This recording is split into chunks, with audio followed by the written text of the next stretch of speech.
Praise the sun, everyone, and welcome on my channel. It is finally time. Elden Ring was released and we can now explore the lands between. Of course, I already started playing the game, and like most of you know, the lore is deep, just like in Dark Souls. With this video, I want to show you my thoughts and observation, especially about the lore of the games, and I will do that by showing you my first reaction to the first hour or two of the game. I only played the game for a couple of hours so far, but oh boy, there's so much to unpack here. So we start off in the character creation, where I chose the Confessor class because I want to create sort of a paladin character. The Confessor, with his high faith and medium physical stats, his finger seal and miracle seems to be the perfect choice for that. I name him Darion Dawnbreak, a fitting name for a paladin, and start the adventure. The intro is one of the most beautiful I ever saw in the gaming scene so far. And there is a lot to unpack here. In fact, there is so much to unpack here that it will probably warrant its own video. It is a summary of all events that happened before the game, and it shows the shattering of the Elden Ring and the ensuing events. After the Elden Ring shattered, each of the offspring of Queen Marika, one of the former ruler of the lands between, collected a shard. This shard contained the power of the Elden Ring, but also somehow corrupted or tainted the demigods. What I found most interesting here is this picture of the Snow Witch. It was shown during the line where they talk about the different demigods. Does that mean that she's one of the demigods? She was shown in the trailer before, but there was no talk about her being a demigod. We'll probably find out. After that, the narrator talks directly to the Tarnished. Oh, rise now, ye tarnished, ye dead, who yet live. This awesome and epic line hints, in my opinion, at something similar to the undead curse from Dark Souls.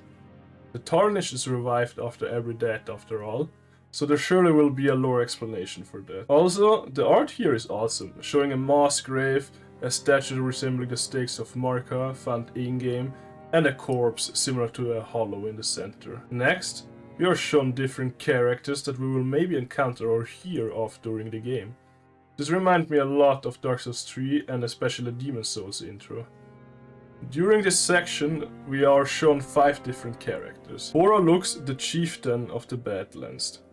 This was the most impressive to me because it instantly reminded me a lot of a legend involving Odin, the chief god of Nordic mythology. In this story, Odin hung or impaled himself on the world tree Yggdrasil. He hung there for 7 nights and 7 days, and he did that to learn the secret of the runes, to cast magic. Maybe there is a connection to this story, given that Elden Ring is inspired by such legends. The other ones are the ever-brilliant Gold Mask, Fia, the Deathback Companion, the loathsome Dung Eater, and Sir Gideon Ofnir, the All-Knowing. They are really cool looking, but I didn't notice anything like when Hora looks was shown. The only thing I noticed was the following. On every artwork there is a tiny grace, usually the focus of the picture. Given that the narrator talked about the Tarnished before, I will assume there are also Tarnished individuals, especially after the next scene.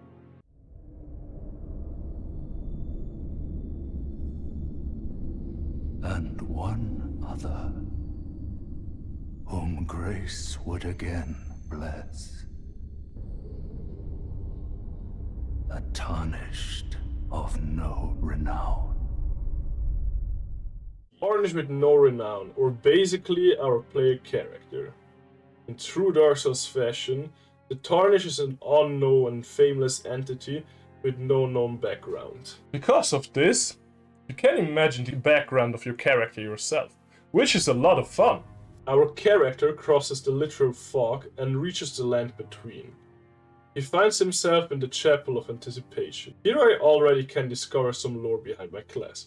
The Confessor set reveals to us that the churches outside the land between, dedicated to the teachings of the Two Fingers, send confessors out to follow the guidance of grace. The confessors are loyal servants to the Two Fingers, ready to hunt down and quietly dispose of their enemies. In addition to that, I start with the Assassin's Approach Miracle, which tells us that the servant of the Two Fingers served the Round Table Hall. The Assassin were charged with eliminating Tarnished, who had strayed from guidance. The Round Table Hall was already shown to us in this picture here. It acts as a sort of hub, similar to the Firelink Shrine in Dark Souls. As for the part with the assassination of Tarnished, it sounds pretty interesting though. The Tarnished was strayed from guidance. What could this mean? Does it maybe have something to do with the curse? Maybe with hollowing? Anyway, after exiting the chapel and ignoring the messages that tell me to jump down cliffs, I soon encountered the boss of this area, the Grafted Siren. Right? This totally is a boss fight. Don't lie to me. Probably one you can even Oh wait, there is a golden port. Oh god!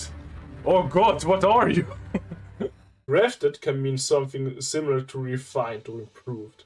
Siren could either be a name or another word for descendants or offspring.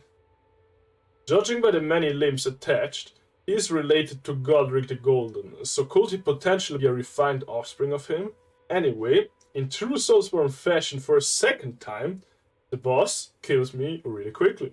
In the cutscene to follow, you can see how our character is woken up by Torrent, the spectral steed, and Melina, our maiden. The most interesting part here will probably be how she speaks about Tarnished violating the Golden Order by pursuing the Elden Ring. This would mean that somehow the Tarnished searching for the Elden Ring is against the nature of the Elden Ring. Pretty confusing at this point, but I'm sure that we will have some sort of explanation for this as we research the lore further. Our hero wakes up after the cutscene, finding himself in a stranded graveyard.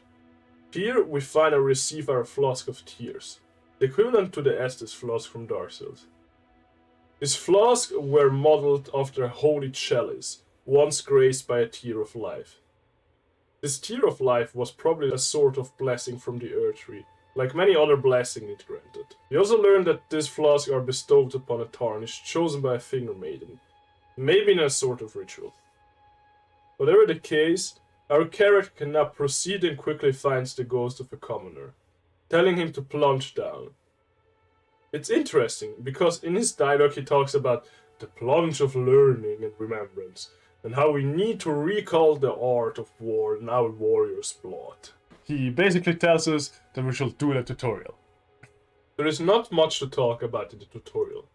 We fight our way through different enemies, and at the end, I realized that this is probably an endgame area, judging by the boss. You saw the first boss fight, a soldier of Godric. Oh no! What a mighty soldier! What will they do against him? Oh, this is the same as the tutorial. Oh no! So much HP!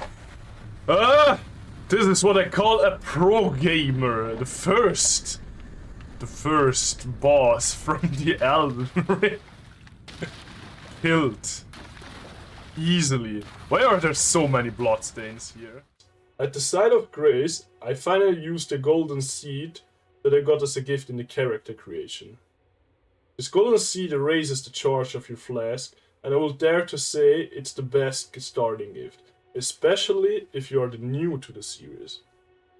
Proceeding to the outside, our character reaches Limgrave, the first major area of Elden Ring. The Earth Tree shines golden, and before us is a huge and exciting land to explore. It's also the same area as in the network test, so I was a little bit familiar with it. For example, I knew that when coming out of the graveyard, I will be greeted by a rather interesting NPC, Whiteface Warrior. He is interesting for multiple reasons. This man knows quite a lot. He informs us that we are what he calls maidenless. Without guidance and strength of the runes provided by a maiden, we will simply die out here. Warren also tells us about the Round Table Hall, and about the demigod Godric the Grafted, which we know as Godric the Golden. Given how Godric attaches limbs to himself, I am not surprised that Wari calls him the Grafted One.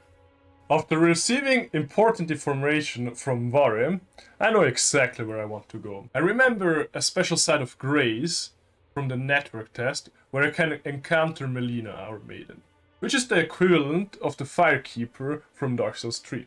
Melina is the most interesting character I encountered so far, for she hides many secrets and is quite mysterious. When we rest at the site of grace, Melina appears seemingly from thin air, almost resembling a spirit. She then offers us an accord. She noticed that we are maidenless, so she will grant us the help of a maiden, turning runes into strength, or simply put, leveling up.